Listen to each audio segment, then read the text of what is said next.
Bonjour, bienvenue au Club de lecture pan-canadien, notre toute première séance.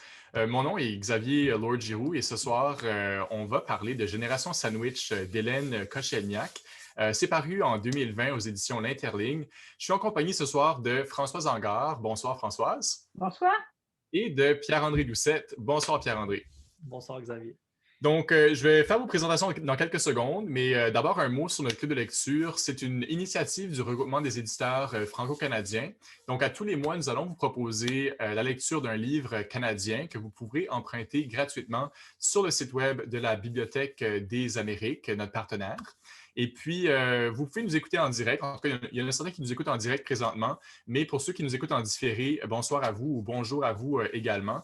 On va comme ça publier des entrevues, des discussions au sujet des livres qu'on lit au cours de l'année sur les médias sociaux.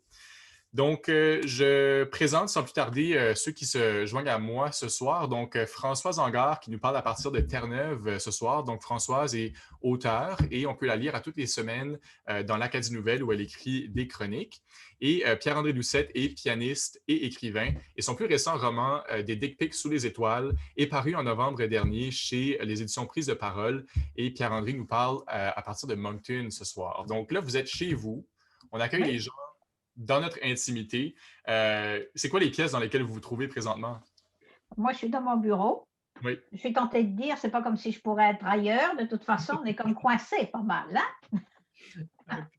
Moi, je suis dans mon bureau, salle de sport, chambre à coucher et c'est aussi une salle de rangement. Donc, une Est-ce salle que multifonctionnelle. est-ce que c'est dans la salle où tu as lu Génération Sandwich? En partie, je l'ai aussi lu en bas. Je suis en haut chez mes parents depuis quelques mois. Boomerang Kid, ça ressemble déjà un peu à ce qu'on retrouve dans le livre. Il y a eu beaucoup de parallèles. Ouais. J'ai reconnu plusieurs personnages dans le livre. Donc, est-ce que, bon, on va commencer. En fait, on est là pour parler du livre, évidemment, puis on prend pour acquis que les gens qui sont avec nous ont lu le livre. Donc, il y aura des divulgateurs, on va parler de la fin, puis on s'en excuse pas. Fait que si vous n'avez pas encore lu le livre et que ça vous intéresse, arrêtez maintenant, puis retrouvez-nous en rediffusion un peu plus tard. Mais pour commencer, j'inviterais Pierre-André, est-ce que tu peux nous parler de qu'est-ce que c'est la fameuse génération sandwich, pas le livre, mais cette étiquette-là qu'on a donnée à un phénomène de société? Oui, donc ça n'a rien à voir avec la nourriture. C'était mon premier instinct, mais ce n'est pas le cas. On parle ici d'une génération plus ou moins de l'âge des baby boomers et qui est en train de soigner la génération de leurs parents, mais qui en même temps connaissent justement ce phénomène-là des boomerang kids, des enfants qui reviennent à la maison et qui se retrouvent un peu tiraillés entre ou en sandwich entre une génération plus jeune qu'eux et une génération plus vieille et aussi leurs obligations de vie personnelle et professionnelle entre-temps. Et puis, bon, alors tout ça, ça se retrouve dans le livre. Françoise, est-ce que tu peux nous en faire un résumé? Oui, ben écoutez, l'héroïne du roman, on peut dire, et puis la pauvre, c'est héroïque par bout. Elle s'appelle Yann, et donc elle est tiraillée, comme vient de l'expliquer Pierre-André, entre ses obligations envers un père vieillissant, ses enfants, les petits-enfants, ses frères. Et donc, c'est quelque chose que beaucoup de gens se reconnaîtront dans cette héroïne. Naturellement, ça dépend de la génération. Moi, je fais partie des baby boomers, donc je peux en parler.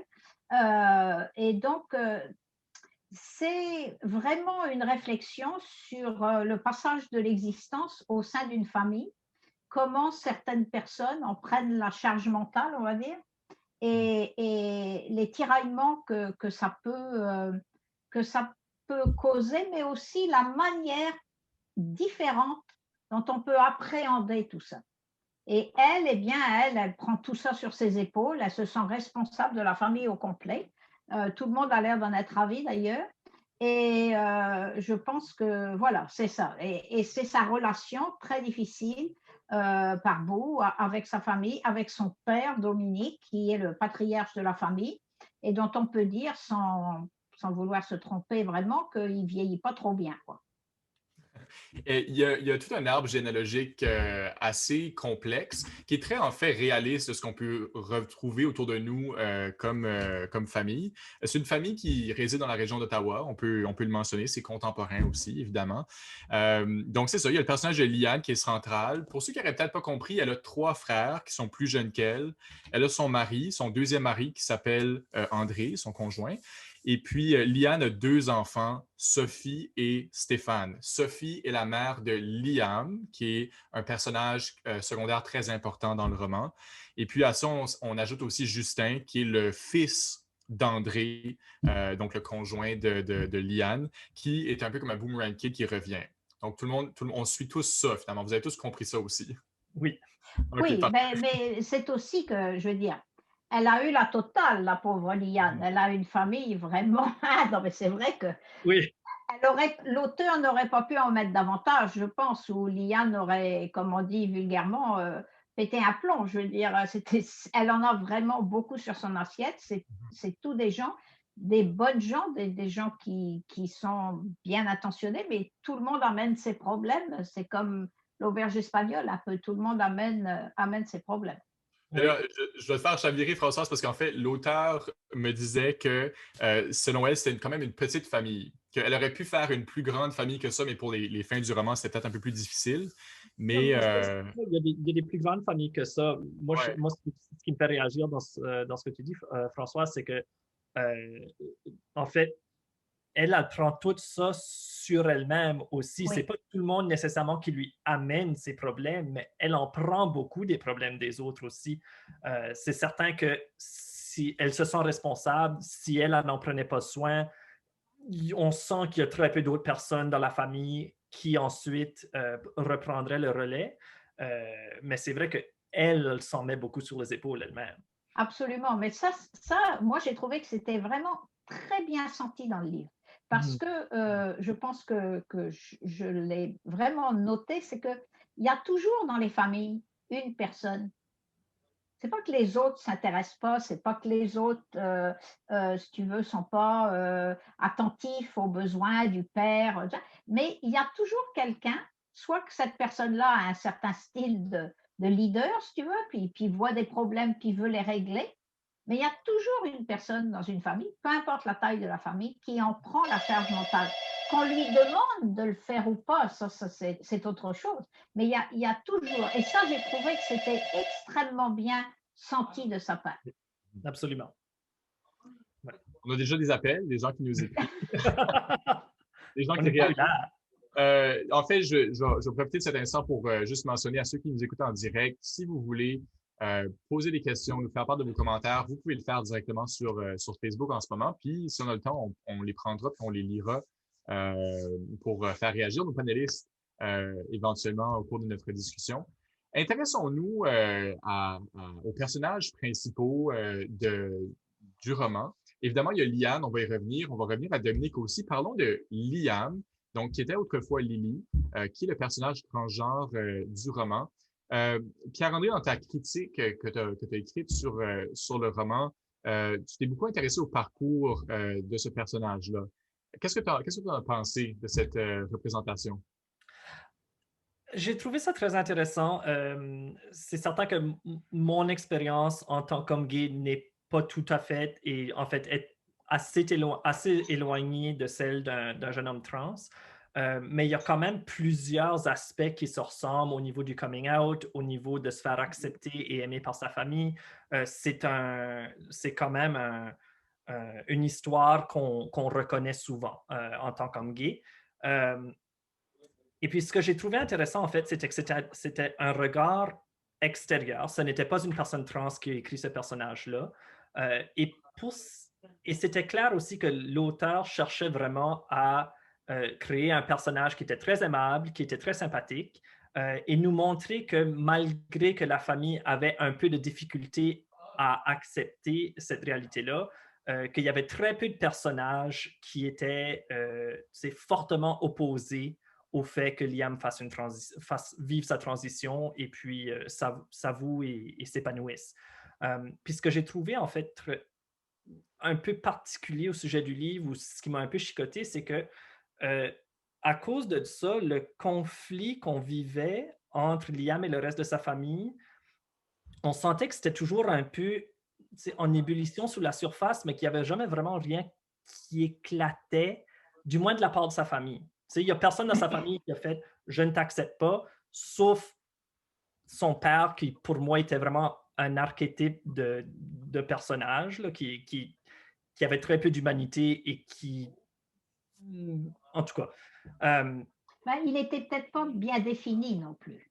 Je Mhm. pense qu'il était accessoire, presque, on dirait. un peu, oui. Mais pour revenir à ce que je cherchais à dire, c'est qu'une des grandes... En fait, le conflit qu'on sent autour de Liam tout au long du roman, c'est principalement que sa famille a de la difficulté à accepter son nouveau nom et à accepter qui il est. Et la façon dont l'auteur traite de cette problématique à travers le livre, j'ai trouvé ça un peu confrontant puis un peu difficile à suivre, en fait, puis par moments très lourd. Parce que on dirait que l'idée que les personnages aient de la difficulté à dire Liam au lieu de Lily, c'était ça le conflit principal dans l'acceptation d'un jeune homme Tu as transgenre. raison, oui. Et puis, il n'y avait jamais vraiment un personnage qui était fortement campé d'un bord. Il n'y avait jamais cette opposition-là. Donc, on sentait vraiment que c'était juste une série de mots-nommages accidentels et qui, à la longue, n'ajoutaient pas grand-chose au récit. Donc, c'était... En tout cas, j'ai trouvé que c'était une perspective intéressante, puis c'était clair que le personnage de Liane cherchait vraiment à comprendre son petit-fils, démontrait beaucoup d'amour et accueille son petit-fils chez elle sans question, vit fortement de ses troubles. Mais c'est ça, pour moi, c'était une perspective clairement qui n'était pas habitée par une personne trans, qui venait de l'extérieur. Mais si je peux me permettre, Vas-y, Françoise. en ceci, si tu veux, elle, le personnage principal, Liane, était très attachant parce que c'était clair qu'elle voulait faire du mieux possible Mhm. pour respecter le cheminement de son petit-fils ou petite-fille. Et qu'elle comprenait mal pourquoi ça semblait poser autant de problèmes à c'était son gendre et à sa fille Mhm. et tout ça. Donc moi j'ai trouvé que ça allait, elle en tout cas, ça allait très bien dans son personnage, qui cherche toujours à tout arranger, et qui se renseigne, qui fait tout ça. Et il y a beaucoup de gens comme ça, hein. Mais je comprends ce que tu veux dire pour le reste. Le reste, c'était juste que à chaque fois qu'il se trompait de nom, tout le monde était c'était ça le gros du problème. Ça, puis son père qui acceptait mal, mais ça n'a jamais été très défini non plus. Oui, puis en fait, moi, ce que j'ai trouvé problématique aussi, c'était que justement, on sentait que Liane voulait vraiment aider son petit-fils, voulait être là, voulait être une source d'appui, mais on sent pas, tu sais, il n'y avait pas de moment de gros conflit entre justement Liane qui démontrait tant d'amour et le père de Liam qui était une personne haineuse quasiment. Donc, on n'a pas vu ces Il n'y confrontations-là. a pas eu de confrontation, non. Justement, donc, finalement, le mot accessoire que tu as dit tantôt, Françoise, me vient à l'idée aussi. On sentait que par moments, c'était peut-être un peu gratuit de traiter de ce personnage trans-là sans nécessairement rentrer vraiment dans le fond d'un conflit et de lui permettre de vivre à travers ce cycle de conflit-là aussi.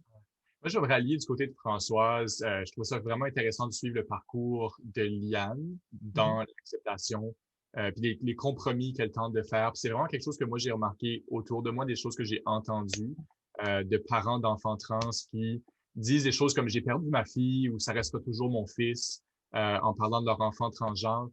Euh, mais je me rallie quand même de ton côté, Pierre-André. C'est vrai que tu lèves un bon point de dire que peut-être une confrontation entre le père de Liam et Liane, ça devient difficile à dire les deux, là, mais aurait pu pimenter un peu plus le roman. Oui, ça n'a pas aidé non plus, c'est juste technique. Mais le fait qu'il ait un nom, que ce personnage ait un nom si proche de celui de sa grand-mère, OK? Ça complique. Moi, par moment, je me suis prise à relire, voilà.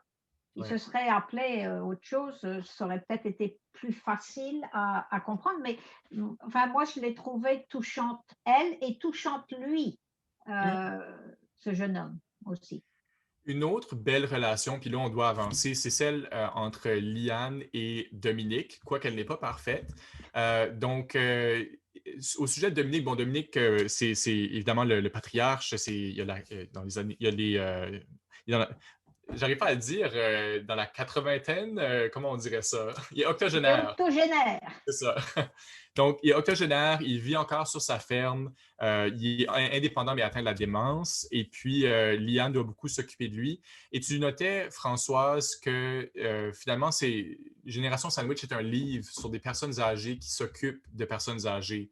Euh, Ça t'a rappelé quelque chose que tu as toi-même vécu. Est-ce que tu peux nous en parler un peu plus? Oui, ben moi, je me suis occupée, pas toute seule, hein, mais pas toute seule, mais un peu comme Liane. J'étais la plus proche de mon père géographiquement.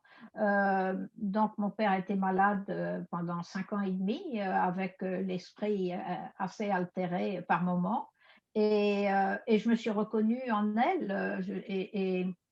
Et je me suis surtout reconnue en elle. Elle a joliment, ça ne m'était pas venu à l'idée à moi dans la réalité, mais elle, Liane, son personnage, elle se rend bien compte qu'il y a la réalité et il y a tout ce poids de se sentir mal, de ne pas en faire assez ou de ne pas prendre son père au sérieux ou de ne pas le respecter suffisamment.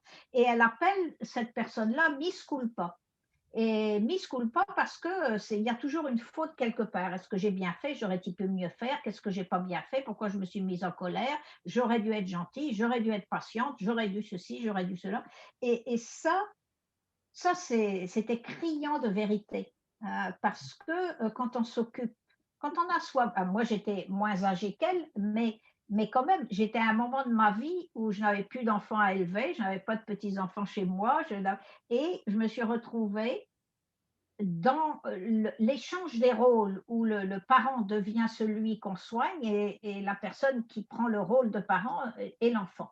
Et c'est quelque chose de très malaisé et c'est quelque chose de très difficile. Et j'ai trouvé que ça avait été étonnamment, pas étonnamment, mais ça avait été remarquablement traité par l'auteur.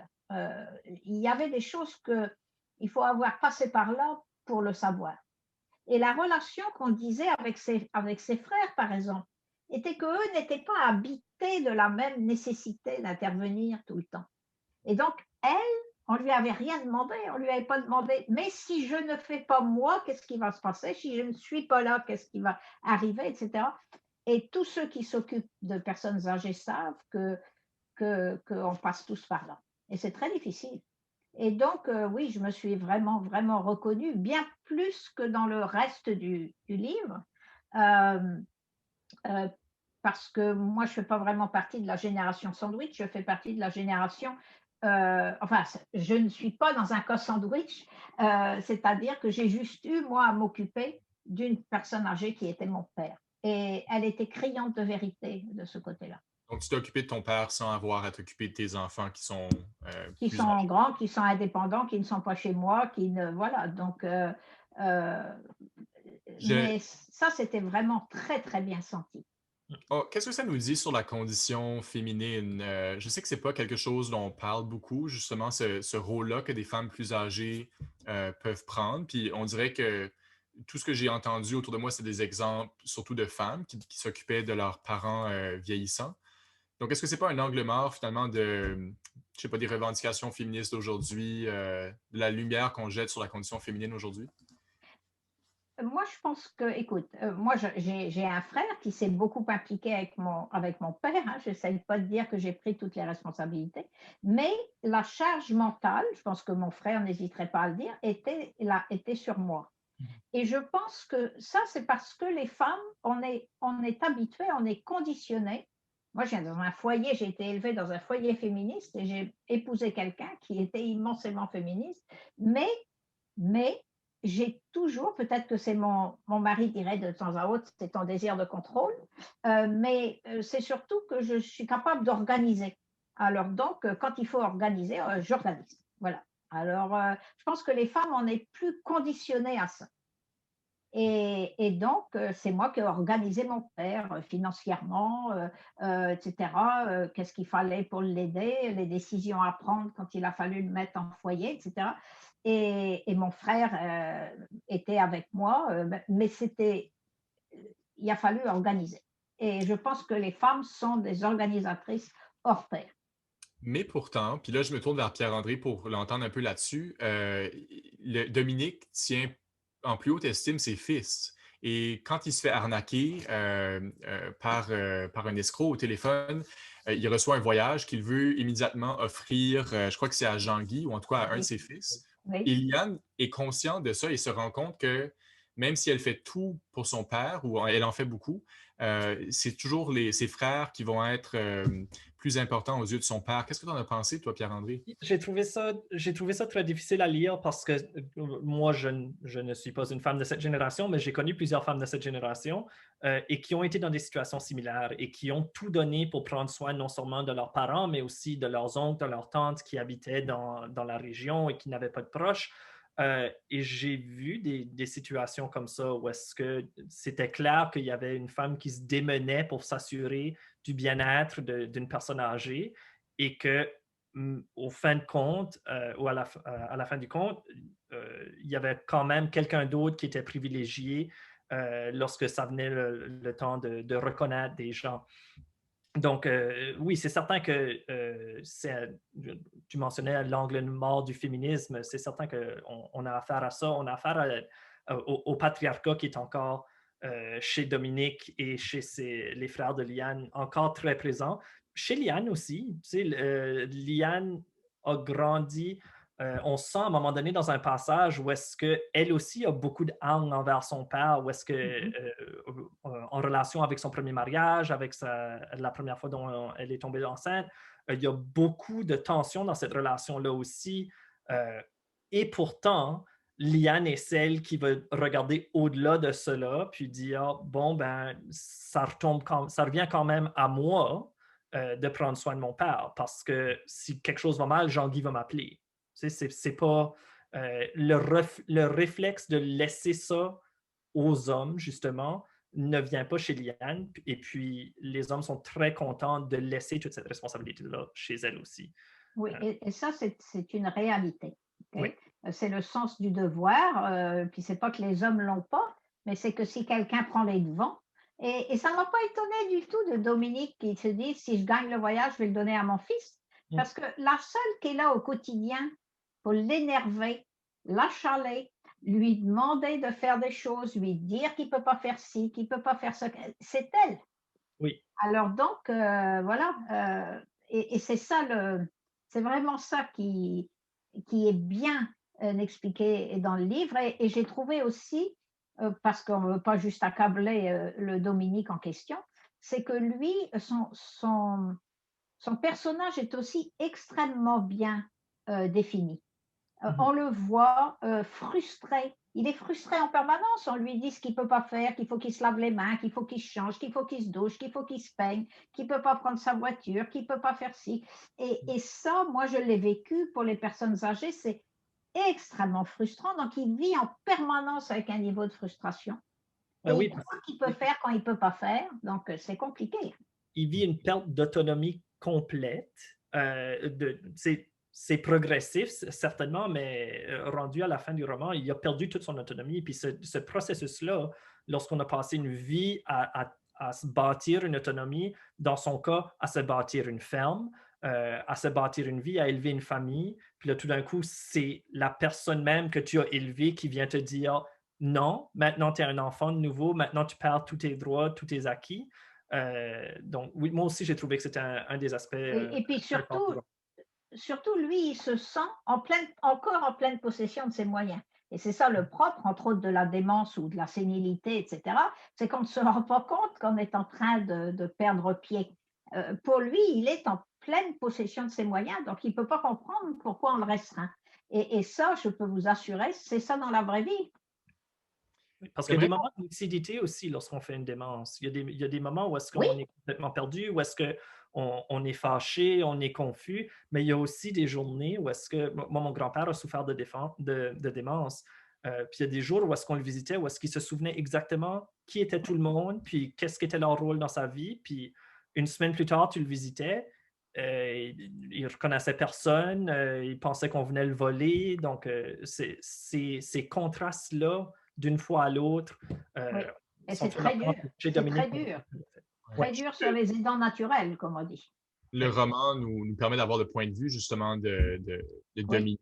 Et puis, quand des fois on peut peut-être manquer de sensibilité par rapport à celui oui. des personnes âgées, ben là, c'est contrebalancé parce que on voit à travers ses yeux à certains moments du roman.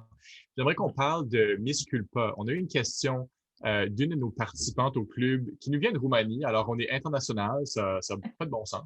Euh, et puis, elle nous demande la question si le personnage de Miss Culpa est un personnage à part entière dans le roman. Puis, la façon que le roman est construit, bon, on le sait, c'est certains personnages qui prennent chacun leur tour à être les points centrales ou les points focaux du récit. Et puis, elle a son petit moment une fois, je pense, dans le roman. Donc, est-ce que vous pensez que Miss Culpa est un personnage à part entière? Françoise. Elle aurait pu l'être. Il aurait fallu qu'elle soit plus présente et d'une manière plus dynamique, je crois. Mais moi, j'ai trouvé ça très intéressant, comme je dis, parce que j'y ai apporté mon œil personnel ayant vécu ce genre de choses et que c'est un tiraillement extrêmement important et que des fois, quand on est dans une situation comme elle a été, comme moi j'ai pu être avec mon père, c'est qu'on se sent dédoublé. On se sent dédoublé. On est la personne responsable qui est là pour dire que ça va se passer comme ça va être ça. Et puis il y a l'autre qui a juste envie de dire, mais je peux plus, je suis plus capable.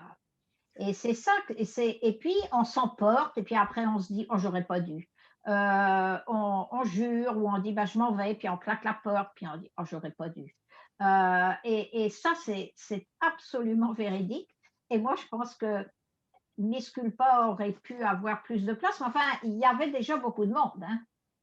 Il y avait beaucoup de monde à la messe, comme on dit. Je pense que j'abonde dans le même sens. On sentait que Miss Culpa était là. Le spectre de Miss Culpa est du début à la fin du roman une très grande présence. Et il y a plusieurs moments clés dans le roman qui dépendent justement de sa présence. Mais moi, je suis d'accord. Le fait que le livre s'articule dans une polyphonie d'une certaine sorte, ça laissait la place justement à ce qu'on entende vraiment cette perspective-là. Cela étant dit, tant qu'à moi, puis j'ai aucune étude en psychologie, mais Liane semble possiblement souffrir d'anxiété. Et je pense que le fait d'intégrer Miss Culpa de si près avec sa personne, pour moi, j'ai trouvé ça déboussolant pendant la première moitié du livre. Je n'arrivais pas vraiment à rentrer dans le personnage de Liane parce qu'il y avait tellement de tergiversions, puis de bouleversements, puis le monologue interne était constamment en état d'alerte. Mais Euh, c'est ça qui cause l'anxiété après, comprends-tu? oui, justement, oui. Et puis, je pense que c'est ça, la présence de Miss Culpa en était pour beaucoup, certainement. Euh, on parlait de conflit tout à l'heure. Je pense que Miss Culpa arrive à bien montrer un conflit interne finalement au sein, à l'intérieur même du personnage de Liane. Et puis moi, j'ai noté que c'était peut-être un conflit entre la femme moderne qui a une vie indépendante à 60 ans, qui travaille, qui prend des vacances, et la femme traditionnelle, donc celle qui doit s'occuper des autres. Et puis il y a ce déchirement-là finalement entre Liane, qui elle est, et puis Miss Culpa, son espèce de saboteur intérieur. Euh, une autre question, puis je vais commencer avec toi, Pierre-André, qui nous vient de nos participants. Puisque ce roman aborde de nombreuses thématiques très fortes qui touchent différentes générations, à qui recommanderiez-vous ce livre? Oui, c'est vrai qu'il y a plusieurs foyers dans le roman. On touche à plusieurs problématiques. Euh, pour moi, en tant que personne LGBTQ, je l'ai vu vraiment d'une optique genre P-Flag Mom, tu sais, de l'optique de quelqu'un qui n'a pas cette réalité-là, qui ne vit pas cette réalité-là d'une personne LGBTQ, mais qui cherche à en connaître plus et à appuyer des personnes LGBTQ dans leur vie. J'ai trouvé que cette perspective-là était très intéressante. Je le recommanderais pas à un jeune homme trans, mais c'est vrai qu'il y a une toute autre littérature qui est axée pour ce lectorat-là. Justement, plusieurs des problématiques dans le livre, je me suis senti comme ça. Je me suis dit, bon, ben, on présente la problématique, on sent qu'il y a eu de la recherche, que c'est très bien recherché, qu'il y a beaucoup de, on sait exactement à quelles ressources aller s'adresser lorsqu'il y a un tel événement qui se produit. On sait qu'on peut aller à la défense de l'enfant, puis on va avoir un rendez-vous ici. Puis j'ai trouvé ça, que c'était intéressant qu'on ait fait autant de recherches, mais que c'était clair que tous ces événements-là, il y a de la violence conjugale dans ce livre-là, mais ce livre-là n'est pas écrit sous la perspective d'une femme battue. Puis je pense pas que pour quelqu'un qui vit cette réalité-là, tout comme pour quelqu'un qui vit la réalité d'être un jeune homme LGBTQ, ce livre-là ne va pas nécessairement les faire grandir ou amener beaucoup de choses pour alimenter leur perspective. Et l'autrice Hélène Cocheniak s'en cache pas, c'est pas quelque chose qu'elle a vécu personnellement, elle a fait beaucoup de recherches. Je pense que ça paraît, mais des fois, il y a peut-être justement une espèce d'authenticité de ce qui est raconté qui est peut-être pas à la hauteur de ce qu'on souhaiterait. C'est ce que je comprends de ce que tu dis. De ton côté, Françoise, pour conclure, parce qu'on a déjà terminé, on n'a plus de temps. Écoute, pour conclure, comment? Moi, je pense que ce livre-là, il est parfait pour toute personne qui est au sein d'une famille et une famille avec des gens de différents âges et qui veut réfléchir un peu sur comment ça évolue une famille et comment ça évolue quand il y a des jeunes, des moins jeunes, quand les personnes commencent à vieillir, etc. Quelqu'un qui juste s'interroge sur sa place dans la famille. Et je pense que à ce niveau-là, c'était très intéressant. Et donc voilà, c'est parce qu'on va tous se retrouver là à un moment donné. En tout cas, certains d'entre nous sont déjà passés par là. Et puis, moi, ça m'a fait penser après, je me suis dit, mais est-ce que mes enfants un jour vont être obligés de s'occuper de moi comme ça? Comme mon père avait toujours dit, je ne veux pas embêter mes enfants, mais tant que bon. Et donc, tu vois, et on peut se poser la question, donc c'est utile à la réflexion sur qu'est-ce que c'est qu'une famille, les rôles dans une famille, comment on se perçoit soi-même au sein de cette famille avec tous les problèmes que ça peut engendrer.